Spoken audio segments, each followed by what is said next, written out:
Hammaga assalomu alaykum jigarlar. Bugun biz Instagramda zakritni akkauntlar haqida gaplashamiz.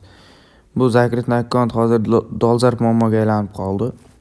Buni yoshini 18 yoshdan kichkina qilib belgilab qo'yib Instagramda ba'zi bir odamlar ochisha olmay yuribdi. Zakrit bo'lib qolyapti akkauntlari. Xo'p, endi buni ochishning yo'li bor. Tepada 3 ta nuqtaga bosamiz. Center account.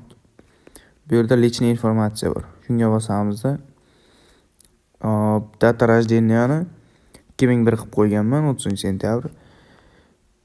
Yoshim uncha katta bo'lmasa ham shunday qilib qo'yganman, личный muammo bo'lmasin deb. Buni o'zgartirish uchun bitta bosamiz, redactive bu yerga yoziladi.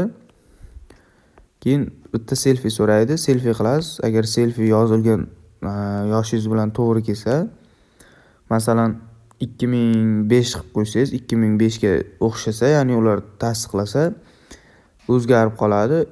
Zakritni akkauntdan bemalol mana yerdan ochib qo'yaverasizlar.